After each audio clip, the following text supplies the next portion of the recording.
exploded. Oh, I love sci-fi.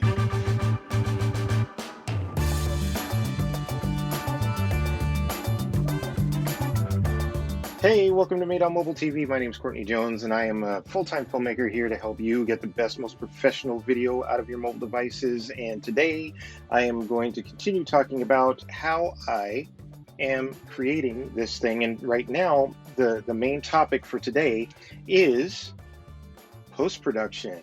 So post-production, my workflow is essentially, going from LumaFusion to Final Cut Pro and to After Effects for the visual effects and to other softwares that I have that are on my computer. So using the iPad and LumaFusion as the professional grade filmmaking software that it is, in a larger production and post-production workflow.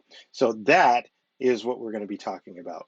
Okay, so let's just kind of get into some of the stuff that I did. So what you just saw was a little bit like just one little snippet of what we're doing with the series Uprising. Okay, and here is my timeline. We're just going to get right into it. So here's my timeline. So you can see that the this is professional software. This doesn't look like it's not iMovie, people. That's not what this is. This is a full-on, full-blown editing software, and it has all the bells and whistles that you need. The only reason why I'm using another software package is because I want to be able to do visual effects, and the visual effects I'm doing in After Effects.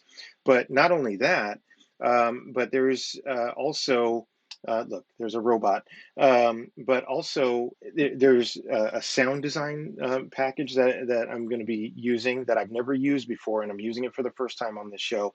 And then I don't usually use Final Cut, but I'm going to use it on this one because there are a couple of plugins that I'm going to end up using for the color correction of this project. Not that I can't use them in Premiere or use them in After Effects, and I certainly could. But what I wanted to do is kind of give a larger overview of a workflow that you may or may not have, right?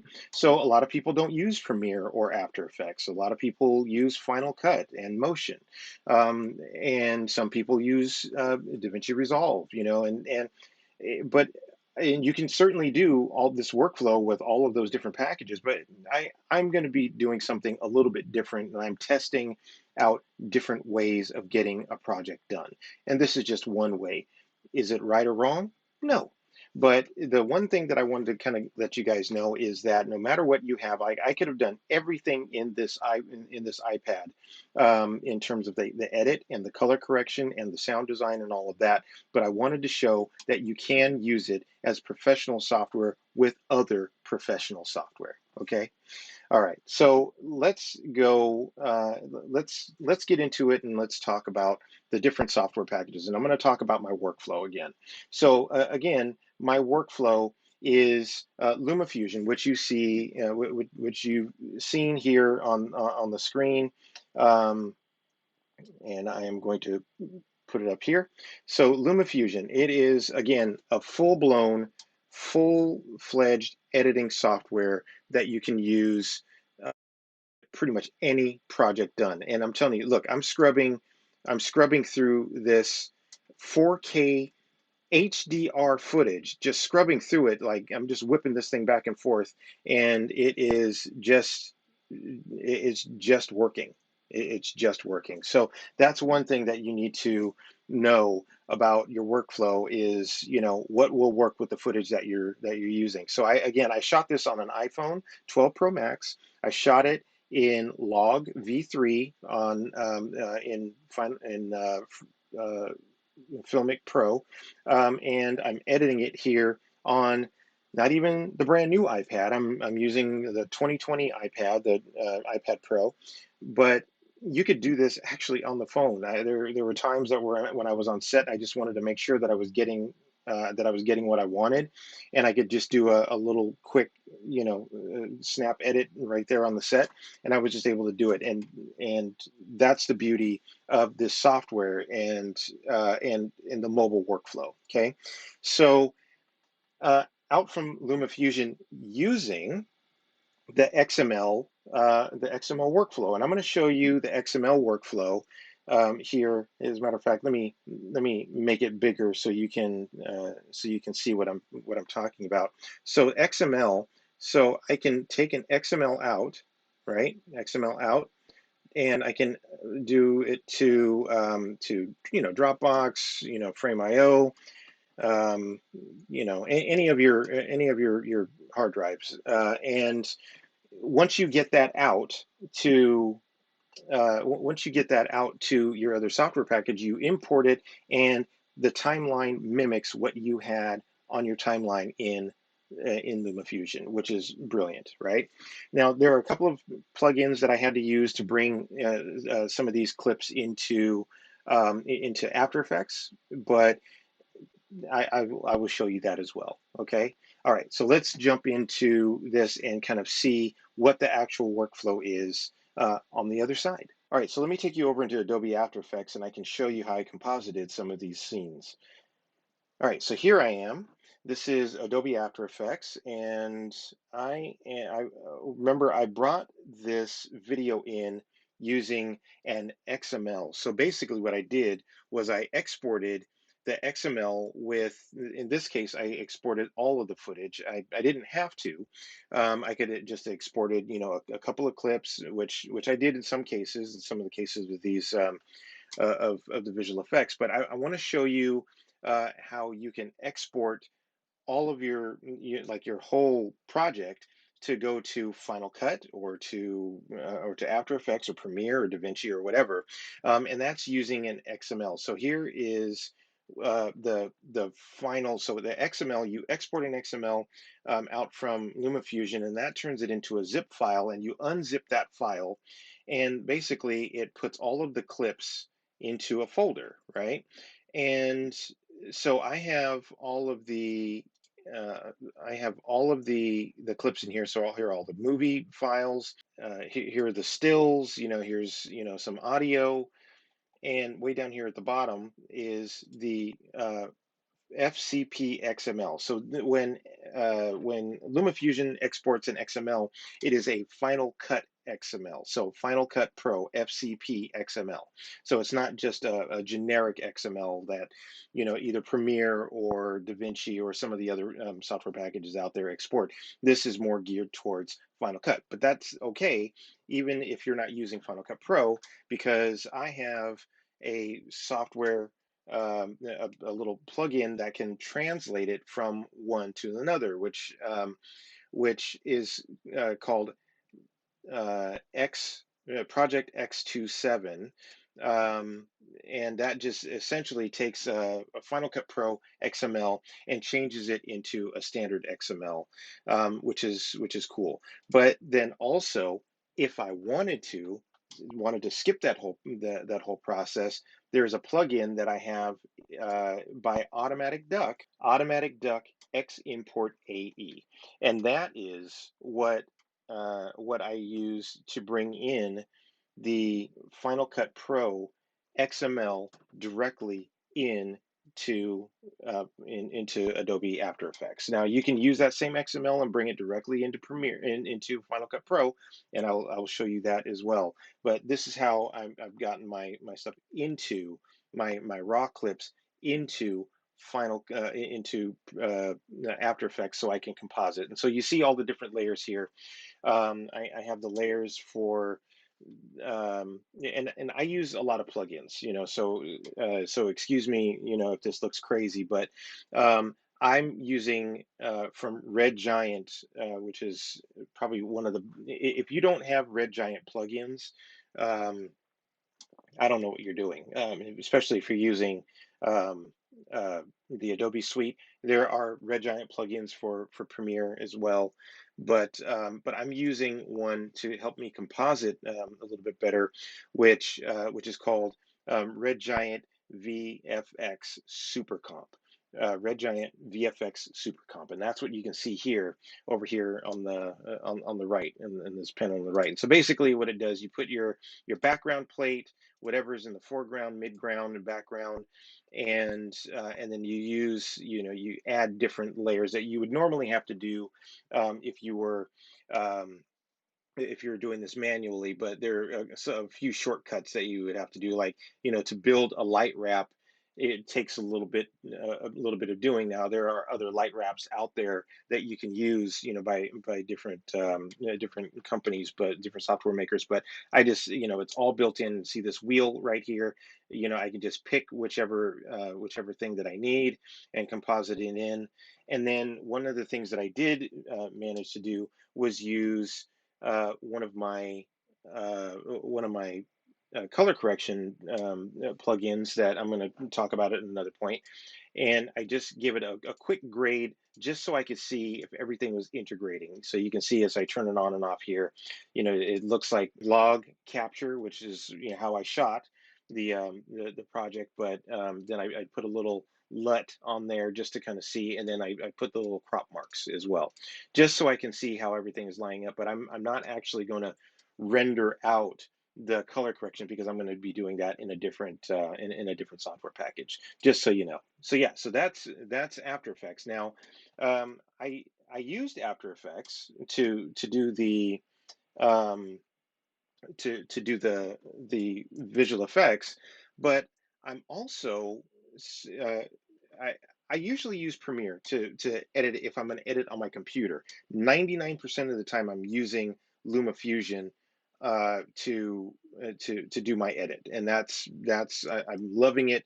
It's so portable. It's mobile. It's on my phone and my iPad, and I love it dearly. But sometimes you just need a computer, or sometimes there are things that LumaFusion can't do, and it's not because LumaFusion can't do it. It's because of the iOS of it all with Apple. So right now, iOS doesn't give all of the functionality of the computer, but that's okay. I don't need all of it. So what I'm here, like, if you look here now, I'm in Final Cut Pro. I don't use Final Cut often, but I figured on this one I would use it because I know a lot of people out there use it. So why not? And a lot of this is the same in other packages. The other packages like Premiere and DaVinci might look a little different, but that's okay. It's all a version of the same thing. Here in Final Cut, so I want to import the XML, right? So import XML, and then it just happens to load me into this file. But you search for the file, for the folder rather, that your XML is in. You search for the XML. It's right here. You click on it, import it, and watch how fast this happens. Okay, so it's taking my full cut, which is, a 30-minute episode. It's bringing it in. It's linking all of the raw files that I used. It's not bringing any of the color information. It's not bringing any of the color correction information over, which is fine because I didn't need to, because that was a temporary color correction that I did. I just threw it on there just so I knew what I was working with, right? So here, the project file. So I'm going to open up the timeline. I'm going to bring it into the timeline, and look at that. It looks exactly like it does on my LumaFusion timeline, which, you know what, I'm going to show you. So look here. So Final Cut and LumaFusion, right? So all of the pieces of this edit that I brought onto from the LumaFusion timeline are all here in the Final Cut timeline. That way, all I need to do is just go in and do my edit in Final Cut, and do my color grading, do any sound design or dialogue editing that I need to do, And by the way, I've got a really cool workflow for my sound design, which I'm going to show you guys here in a minute, because there's a piece of software that I was just turned on to that blew my mind. Everything that I did on the LumaFusion timeline is here, minus the color correction, but that's okay because what my workflow for my color correction is within Final Cut, there's the grade and then there's the color correction. So the color correction is fixing and leveling out all of your video first, right? So making it look cohesive, like it was shot in the same, universe on the, on the same camera and all of that. So that's the color correction, right? And that is more than likely what I'm going to do using Cinema Grade, right? So I'm going to drop in Cinema Grade. This is not sponsored by Cinema Grade, and they haven't sent me any software. I actually purchased this software, and I love it. So I'm going to open up the interface, and you can see here in Cinema Grade, and I'm going to show you just how easy it is to color correct. Okay, here in Cinema Grade, what you can do is you can jump up here into the exposure. But first thing I want to do is grab. I shot this in Filmic Log, right? So you can see Filmic D-Log V3 because I shot it in version 3, V3 log. Boom! Look at that. Already we have a look, right? So it's taken that milky looking video and already changed it into something that looks like it's an actual movie or TV show, right? And that already looks pretty good, just just falling right off the back of the truck right now. But let's go a little deeper, right? So maybe what I want to do is take down the overall exposure, right? So I click in here and I drag down in the exposure. That looks pretty good. Now let's say I want to, I don't know, let me say I want to go over here into the shadow area over here on the right next to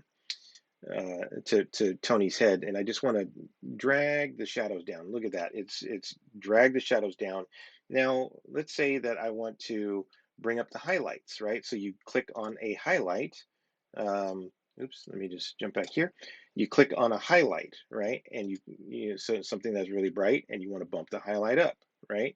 Okay, cool. Now let's say the midtones, and usually the skin, and all of that is in midtones. Let's say I just want to bring those down. And so see, you're already getting some sort of look there. Now I want to do something a little bit more stylized, right? So, and this absolutely, most of this can be done within LumaFusion, but the reason why you come out to different software packages and different plugins is they give you some extra control that is not there right now. Right now, that's the hint. But let's go over to the grade, right? And the grade is where the fun stuff happens. Now, I happen to have a lot of LUTs, right? So LUT stands for look up table, right? And LUTs are a great way to add a look and a style to your video. And there's some out there that mimic different movies that are out there for you to that you've seen. Now let's say, for example, that I wanted this to mimic, oh, I don't know, let's go down. um, since this is a sci-fi show, let's go to Arrival, the movie Arrival by Denis Villeneuve. So boom, it dropped on that. So you can see this is without the LUT, and this is with the LUT, without, with. All right. So that's an easy way to drop on an interesting look.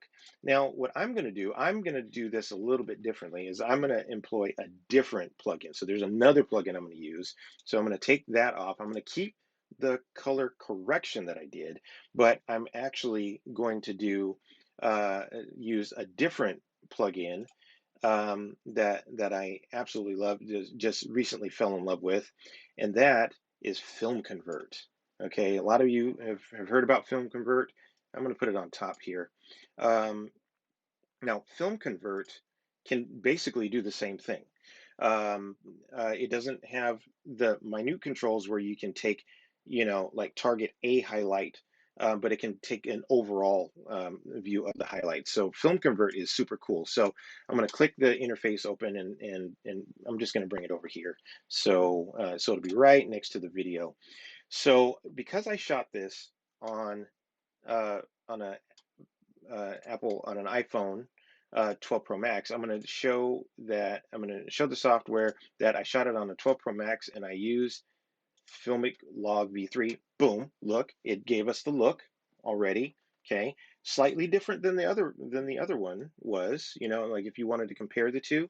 So here's the one from Cinema Grade, and here's the one from Film Convert. So two different styles, but what they did, what Cinema Grade, I'm sorry, what Film Convert does is it gives it a film look, and it is taking these emulations of film and dropping on uh, into onto your film, onto your video. And look at this. I mean, if you wanted to look like Fuji, if you wanted to look like Kodak P400, look at that. It's just absolutely beautiful.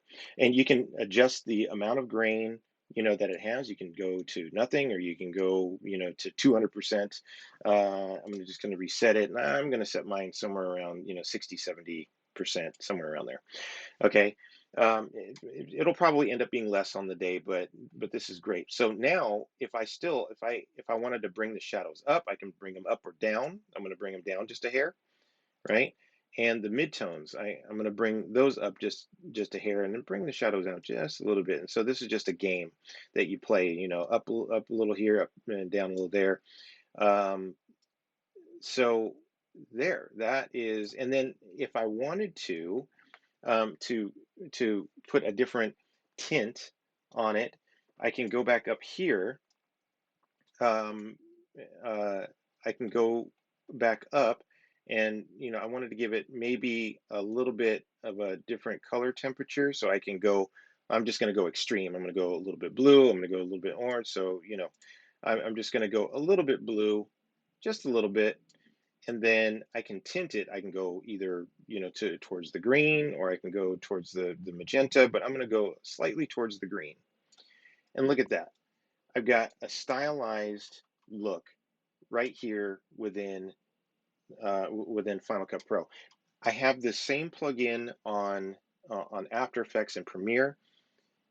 It's fantastic. It's lightweight. It's easy to use, and you see how easy it was to use. Now, I'm going to do a little bit more in-depth look at this, but Film Convert, I'm a believer. So there you have it. I mean, that is a look at the video portion of the workflow. But then I'm going to talk about a little bit about a software that I'm really super excited about in terms of the sound design. Audio Design Desk is a revelation. So um, there are softwares out there that are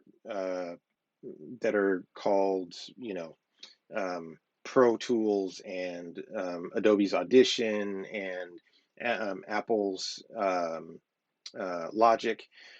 So those are audio tools, and yes, they can do audio and video, audio for video rather. But this is built from the ground up for sound designing for video, right? This is a revolutionary software. So look at this. So as you're playing along, let's say, for example, that um, you had a piece of music, and you can do this to video, and I just don't have the video loaded up in here yet, because I'm going to show you as I'm actually sound designing the actual video. But if you hit play and start, adding, say you want to add a drone, you hit D.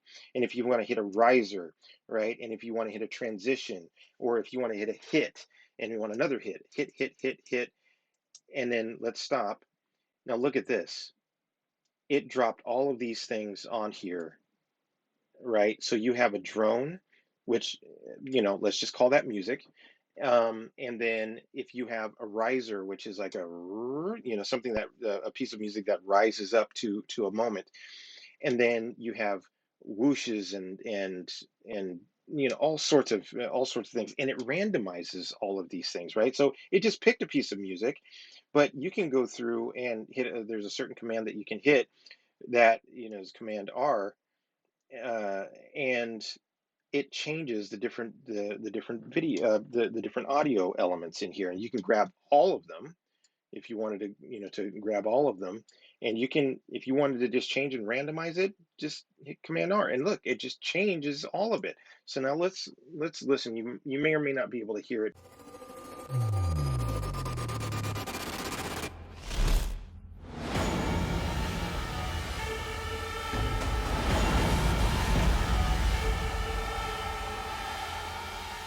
Wow. I mean, that's super cool, right? In another software package, it would have taken a little bit longer to do that. But then as you're doing this, you can be watching your video and then timing it to a punch or a kick or something dropping and falling, or just having a piece of music landing. You can just time it to the video. Um, this is revolutionary software, right? So the I'm really excited to get to deep dive into this, and then it's got 20,000 sounds that I can choose from here, and on top of the library that I already have, and I uploaded my library, my sound library that I had thousands of sounds and music elements, from over the years, and I uploaded them into this software so it can choose from those as well, because you can categorize them and say, hey, this is a drone, or this is a punch or a kick or whatever. Massive. That's just massive. So anyway, long story short, this is my workflow.